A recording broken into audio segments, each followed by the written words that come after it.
Quoi? Neuf attaques aujourd'hui dans ce premier vidéo, on se retrouve pour le cas Treble et surtout pour pousser un coup de gueule, ça va être un coup de gueule cette vidéo. Donc avant de commencer la vidéo, je précise juste que je suis bien sûr un grand fan de One Piece et que j'adore cette œuvre. Et donc bien sûr pour moi c'est une œuvre presque parfaite on va dire, mais qui a comme toute œuvre et quelques petits défauts. Donc aujourd'hui on va voir ces petits défauts qui en rien ne tachent l'œuvre en fait. Vraiment c'est juste vraiment titiller pour titiller. C'est un coup de gueule, c'est humoristique bien sûr, enfin humoristique entre guillemets. J'ai rien contre l'œuvre et je suis vraiment l'un des plus grands fans de One Piece qui existe. Du coup, c'est vraiment un petit coup de gueule, mais j'ai rien contre l'œuvre. Donc, allez pas me dire, ouais, mais One Piece m'a jamais nul. Je suis tout à fait d'accord avec vous. One Piece, c'est la vie. Mais voilà, là aujourd'hui, je vais relever les détails incohérents dans One Piece. Donc, en fait, à la base, je voulais faire une vidéo sur Treble. Parce que c'était Treble qui m'avait interloqué. Et puis, en fait, pour finir, j'ai relevé plein de trucs. Et donc, c'est parti.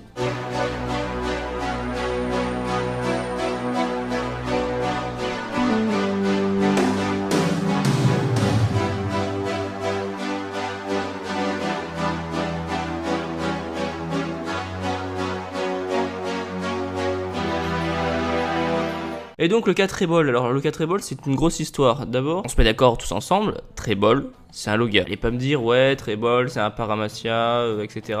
Non, Treble c'est un Logia. Excusez-moi, quand on voit que Treble se fait trancher en deux par Usopp, avec le shuriken de plante là, qu'on voit quand il arrive avec les trônes avec Doflamingo, il tombe du ciel, il se laisse comme s'il était en particules quoi, il se laisse tomber du ciel et il retombe sans se casser les os autres. Ça c'est aussi typique d'un Logia. Quand il est au sommet du palais avec Law et Doflamingo, il lui met une droite dans le ventre, il lui fait un trou au milieu du ventre. Donc si même il avait un corps dans ce truc de mucus, il est où le corps à ce moment-là? Treble c'est un Logia, à la base ça a été créé comme un Logia par Oda. Et puis pour une raison que j'ignore, il l'a fait transformer en Paramassia. Mais ça va pas du tout, parce que on voit bien que c'est un Logia. Tu le fais croire à personne que c'est un Paramassia. C'est pas pour l'énigme, l'intrigue, enfin tout ce que tu veux. Non, ça ne va pas. D'ailleurs, on parle de fruit du démon. Pourquoi à Marineford, il n'y a aucun fruit du démon? Il y en a un peu, c'est vrai. Il y a un commandant qui... Enfin, à part les commandants, bien sûr. Il y a tous les commandants, les vice-amiraux, 2-3 vice-amiraux qui, on voit, ils ont des fruits du démon. Il y a un mec qui s'en sort en chenille. Il y a une case où on voit un truc chelou qui pourrait être un fruit du démon. Mais sinon, niet. Attendez. Marineford, l'une des plus grandes batailles qui existent, il y a quasiment aucun fruit du démon à part les grandes puissances. Donc oui, les fruits du démon c'est rare, mais par exemple si Luffy, il invitait toute sa flotte à venir se battre, il y aurait quand même déjà plus de fruits du démon. Enfin, je sais pas moi, mais ils sont où les fruits du démon? Ils sont où? C'est incroyable. Même le haki, il est où? Bien sûr, à ce moment-là, le haki n'était pas encore montré, il existait, mais c'était encore un truc un peu pas trop vu. Mais c'est complètement incohérent. Et ouais, dans Impel Down, déjà pourquoi il n'y a pas le fruit du démon? Parce que hormis Ivankov, Crocodile et tout Baroque Works en fait, plus Baggy et Luffy, il n'y a aucun fruit du démon. Alors que Impel Down c'est quand même la plus grande prison, il libère à chaque étage tout le monde. Allez pas me faire croire qu'à tous les étages il n'y a aucun mec qui ont des fruits du démon. C'est quand même impossible. Et les hommes poissons, il n'y a aucun homme poisson à Impel Down non plus. Alors qu'on a déjà vu qu'il y avait Arlong qui allait à Impel Down. Ensuite, pourquoi il n'y a aucune femme? Donc, enfin, peu de femmes. Il y a très peu de femmes à Impel Down. Pourquoi? Uniquement composé d'hommes en majorité. Les seules femmes qu'on voit, c'est des hommes transformés par Ivankov. Pourquoi? Et dans la même lignée, vu que j'en étais au fruit du démon, enfin je suis plus vraiment au fruit du démon, mais je continue sur mon coup de gueule. César Clown. Ok. Alors très bon personnage. Déjà ce gars, ça fait plus de 20 tomes qu'il est encore là. C'est pour dire c'est plus long que Vivi. Vivi elle est restée à peine une quinzaine de tomes. Lui ça fait 20 tomes qui suit les Mugiwara. Donc oui, on commence bien à le connaître le César Clown.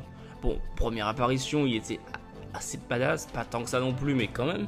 Il avait Mikao, Smoker, Robin, Franky, Luffy, tout ça, juste en leur privant de l'oxygène, si je me souviens bien. Et ensuite, il sert à quoi maintenant? Il sert juste à faire flotter les alliés et à faire des explosions. Genre sa puissance, il a perdu 3 quarts de sa technique. Il pourrait mettre KO la plupart des membres de Big Mom en leur coupant la respiration, mais non. César Clown, il sert plus à rien.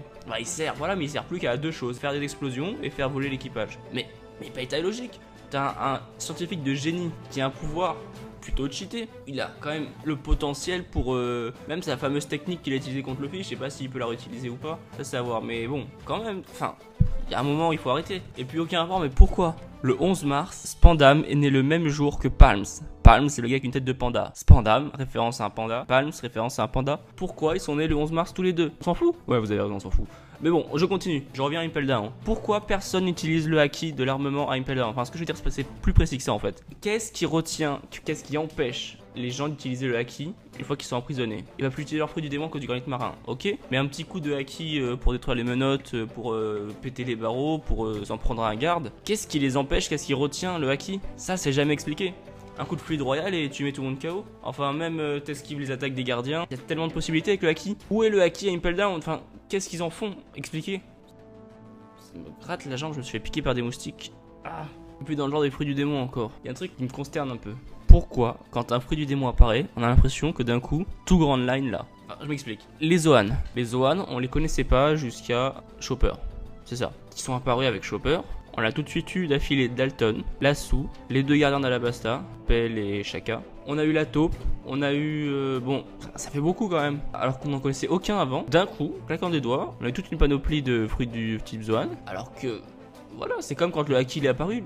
Personne n'avait le haki il apparaît, tout le monde se met à avoir le haki. Alors, oui, c'est pour l'histoire, c'est pour qu'on découvre les choses en même temps, mais paye ta logique. Alors ça, c'est pas vraiment le détail le plus important. Vous allez me dire, ouais, tu forces un peu. C'est totalement vrai, je force un peu, c'est le but de la vidéo. Puis dans le genre, tout le monde a le truc au même moment. Vas-y, explique-moi. Vas-y, ça explique-moi. Big Mom, qui est centré un peu sur la nourriture, la bouffe, tout ça. Déjà, tous ces enfants, ils ont un nom de bouffe. Ok. C'est elle qui les choisit, ok. Mais alors que quasiment la plupart de ces enfants aient un pouvoir lié avec la bouffe, non, je dis non. Surtout les logias qui existent, ils tombent sur le logia du bonbon, enfin, de la pâte de bonbon, je sais plus c'est quoi, mais ça se mange. Et l'autre, le premier fils, il fait des bonbons, Smoothie, elle fait du jus, et qui d'autre déjà, je suis sûr qu'il y en a d'autres, tu chercheras, il y en a d'autres. Mais non, c'est comme quand... Non, j'ai pas d'autres exemples. Mais voilà, c'est déjà l'exemple de trop. Peut-être vous allez me dire, elle a de l'influence, elle choisit les produits démons qu'elle donne à ses enfants. Non. Je crois pas. Du coup, encore un truc qui m'énerve un peu. Ah, et Garp. Garp. Pourquoi il a une putain de tête de chien? Garp la poigne. Garp l'amiral. Bon, pas l'amiral, mais il a le niveau d'un amiral. Quel est le rapport avec le chien? C'est mon cahier des Garp, une tête de singe, pourquoi pas, mais pourquoi lorsqu'il apparaît, il a une tête de chien? Donc vous allez me dire, oui, c'est pour pas qu'on comprenne que ce soit le grand-père de Luffy. Et on l'aurait jamais deviné que c'est le grand-père de Luffy. Enfin, ça n'a aucun sens. Pourquoi lui avoir mis une tête de chien pour lui cacher son visage dans les mini-aventures? Encore plus incohérent, le colonel Morgan, même pas le niveau d'un colonel, on le sait très bien, il est beaucoup plus faible, arrive à prendre Garp par surprise. Garp, le grand Garp, par surprise, qui s'est assoupi. Il s'enfuit du navire de Garp. C'est totalement improbable que le colonel Morgan s'échappe du navire de Garp. Enfin, ça n'a aucun sens. Bon voilà, c'est tout ce que j'avais à dire pour aujourd'hui, c'est la fin de mon coup de gueule. Que je ferai des coups de gueule plus tard, mais voilà, j'espère que je t'aurais fait réfléchir un peu sur One Piece. Et moi, ça m'a permis de me calmer un peu les nerfs. Donc allez, salut, ciao.